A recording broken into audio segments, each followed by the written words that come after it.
오늘 하루도 참 빠르게 지나갔습니다. 행복한 하루 보내셨으리라고 믿습니다. 남은 저녁 시간도 편안히 쉬시면서 행복한 시간 되셨으면 좋겠습니다. 퇴근길에 만나는 예수님, 오늘은 나를 대신하여 기도하시는 예수님이라는 제목 가지고 함께 말씀 나누겠습니다. 누가복음 23장 34절에서 37절까지의 말씀 200주년 신약성서의 번역으로 읽습니다. 이때 예수께서 말씀하셨다. 아버지, 저 사람들을 용서하소서. 사실 그들은 무슨 짓을 하는지 알지 못하옵니다. 그들은 그분의 겉옷을 나누고자 주사위를 던졌다. 백성이 서서 바라보고 있는데 그 지도자들도 비웃으며 말했다. 남들을 구했으니 자기도 구해보라지. 이자가 하느님의 그리스도여 선택된 사람이라면. 군인들도 다가와서 그분을 조롱했다. 그분께 식초를 갖다 대며 내가 유대인의 왕이라면 내 자신이나 구하려무나 하였다. 고대 로마는 반항하는 노예들과 로마 정부에 대항하는 사람들을 십자가에 못 박아 사형에 처했습니다. 그래서 십자가 사형은 로마 군인들의 일상적인 일이었습니다.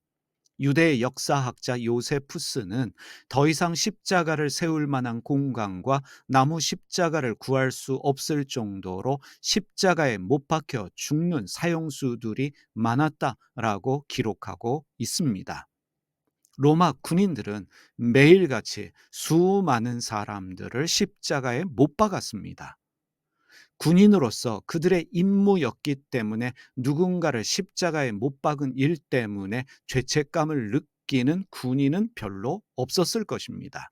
당연히 십자가 위에서 죽어가는 사람에 대한 연민도 없었음에 분명합니다. 사형수를 십자가에 못 박고 그들의 옷을 제비 뽑아 나누어 가지고 십자가에 죽어가는 사람을 조롱하는 일이 바로 로마 군인들의 일상이었던 것입니다. 예수님의 경우라고 다르지 않습니다. 로마의 군인들은 평상시처럼 사형수인 예수님을 십자가에 못 박았습니다. 사형수인 예수님의 옷을 나누고자 주사위를 던졌습니다. 그리고 십자가에 달린 사형수인 예수님을 조롱했습니다. 그런데 십자가에 달리신 예수님은 로마 군인들은 자신들이 하는 일을 알지 못합니다 말씀하시면서 자신을 십자가에 못 박고 있는 로마 군인들을 용서해 달라고 하나님께 기도하셨습니다. 사실 로마 군인들은 십자가에 못 박히는 사람이 죄가 있는지 없는지 알지 못합니다. 사실은 관심이 없습니다. 다만 그들은 사형 집행을 맡은 군인들로서 위에서 시키는 일을 할 뿐입니다. 바로 그것이 군인의 운명입니다. 군인은 위에서 결정하면 따라야 합니다. 상관이 명령하면 복종할 수밖에 없는 것입니다. 예수님은 그들을 용서해 달라고 하나님께 기도하시면서 로마 군인들의 회개, 로마 군인들의 뉘우침을 전제하지 않으셨고 로마 군인들의 회개나 뉘우침을 요구하지도 않으셨습니다. 로마 군인들을 가르치려고 설득하려고 하지도 않으셨습니다. 그렇다고 로마 군인들이 회개하고 예수님께 용서를 구한 것도 아닙니다. 다만 예수님은 그들이 용서받기를 하나님께 기도하셨습니다. 자신을 십자가에 못 박고 있는 그들을 위해서, 자신의 옷을 가지려고 주사위를 던지는 그들을 위해서 예수님은 하나님께 기도를 드리셨습니다. 예수님은 자신을 십자가에 못 박고 있는 로마의 군인들을 용서해 달라고 하나님께 기도하고 있는데 로마의 군인들은 예수님을 조롱합니다. 그래서 예수님이 그들을 위한 기도를 거두어 들으셨을까? 아닙니다. 예수님은 이미 그들을 용서하셨습니다. 용서가 무엇입니까? 진정한 용서란 용서할 수 있기 때문에 용서하는 것이 아닙니다. 용서할 수 없을 때 용서하는 것이 진짜 용서입니다. 바로 이것이 예수님의 용서입니다. 예수님은 사람을 7번 용서하면 되느냐라고 묻는 베드로의 질문에 7번씩 70번이라도 용서하라고 말씀해 주셨습니다. 7번의 용서는 사람이 할 수 있는 용서가 되는 용서입니다. 하지만 7번씩 70번 할 수 있는 용서는 내가 할 수 없는 용서가 되지 않는 용서입니다. 여러분, 진짜 용서가 무엇일까요? 상대방이 자기의 잘못을 몰라도 나에게 용서를 구하지 않아도 회개하지 않고 여전히 자기 잘못을 모르고 조롱하고 있음에도 불구하고 용서하기로 결정하는 것이 진정한 용서입니다.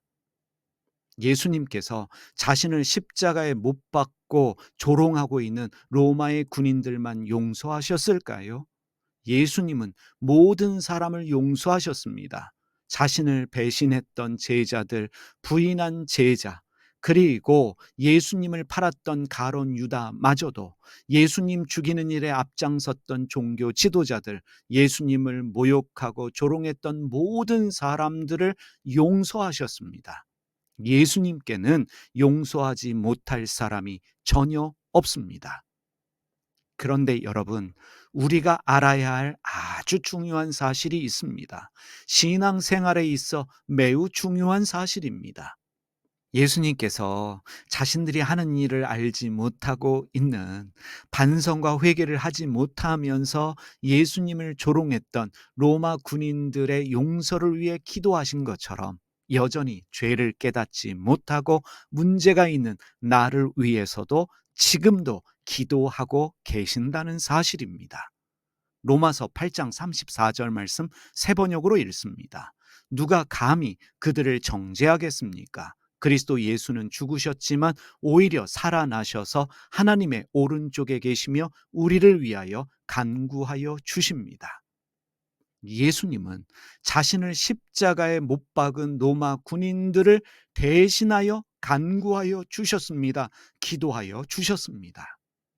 내가 깨닫고 회개했기 때문에, 내가 기도했기 때문에 용서를 받는 것이 아닙니다.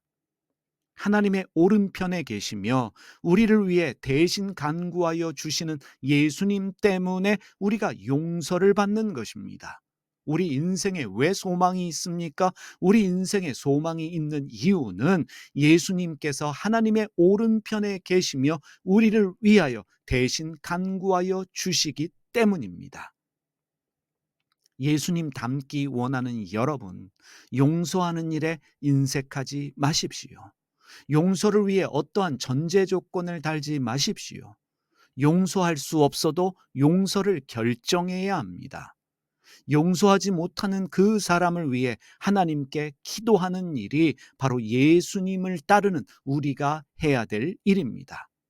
그리고 무엇보다 하나님 앞에서 죄책감으로 살지 마시기 바랍니다. 내 기도와 열심이 부족하다고, 내가 문제가 많은 사람이라고 너무 자책하지 마시기 바랍니다.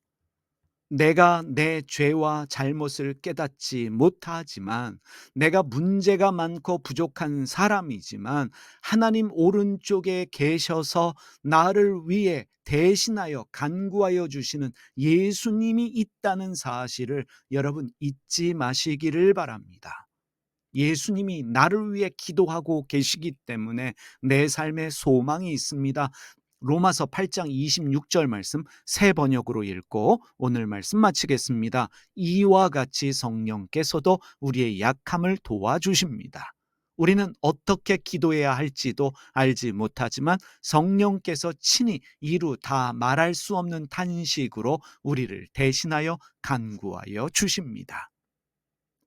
여러분, 우리가 아무리 문제가 많아도, 아무리 죄가 많아도 우리를 위해 대신하여 간구하시는 주님이 계시기 때문에 우리는 늘 용서받고 새로운 인생을 살 수 있습니다.